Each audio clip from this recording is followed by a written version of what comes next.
പലരുടെയും ജീവിതം കാണുമ്പോൾ പരിശുദ്ധാത്മാവ് ഉള്ളതുപോലെ തോന്നുമെങ്കിലും അവരുടെ ജീവിതത്തിൽ അവർക്ക് പരിശുദ്ധാത്മാവ് ദൈവത്തോടുള്ള തീക്ഷ്ണത, വീണ്ടും കർത്താവിനോടുള്ള താല്പര്യം അത് കുറഞ്ഞു നിൽക്കുന്നത് കാണാൻ പറ്റും. അതിന്റെ കാരണം അനോയിന്റിങ് കുറവാണ്. അപ്പൊ പരിശുദ്ധാത്മാവ് നിറഞ്ഞ മക്കളായിട്ട് നമ്മൾ മാറട്ടെ. ഈ വചനമൊക്കെ പഠിക്കുകയും അച്ഛനെ ശേഷം പ്രസംഗിക്കുമ്പോൾ എന്നെ പ്രേരിപ്പിക്കുന്ന തലം ഇതാണ്: പരിശുദ്ധാത്മാവ് ഉണ്ടെങ്കിലേ നമുക്ക് അങ്ങനെ ചെയ്യാനായിട്ട് പറ്റും. അതുകൊണ്ട് പരിശുദ്ധാത്മാവ് വന്നു കഴിയുമ്പോൾ നിങ്ങൾ ശക്തി പ്രാപിക്കുക. സ്ഥിരപ്പെടുത്തി പറയാം ഹല്ലേലൂയ.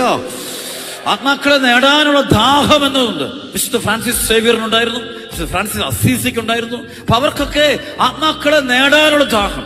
ഓരോ ദിവസവും ഫ്രാൻസിസ് സേവ്യർ തന്റെ സുവിശേഷ വേല കഴിഞ്ഞിട്ട് ദേവാലയത്തിൽ വന്നു കഴിയുമ്പോൾ ആ ദേവാലയത്തിന്റെ മുറ്റത്തൊരു കുരിശുമരമുണ്ട്. ആ കുരിശുമരത്തെ കെട്ടിപ്പിടിച്ചുകൊണ്ട് പറയുമായിരുന്നു, എനിക്ക് ആത്മാക്കളെ തരിക, എനിക്കുള്ളത് മുഴുവൻ എടുത്തോളാൻ പറയുക, എനിക്കുള്ളത് മുഴുവൻ എടുത്തു. ആത്മാക്കളെ തരിക, ആത്മാക്കളെ നേടണം. ലോകത്തുള്ള ആത്മാക്കൾ ഒരുപാട് എല്ലാവരെയും ഈശോയ്ക്ക് വേണ്ടി നേടണം, എല്ലാവരെയും ഈശോയ്ക്ക് കൊടുക്കണം.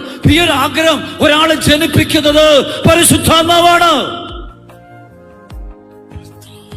ഈ ദാഹം എന്നത് പരിശുദ്ധാത്മാവ് നൽകുന്ന കൃപയാണത്. ആ പരിശുദ്ധാത്മാവ് തൊടാതെ ഒരാൾക്ക് ആ ദാഹം ഉണ്ടാകുകയില്ല. കൈയടിച്ച് കത്തം എന്ന് പറയാം.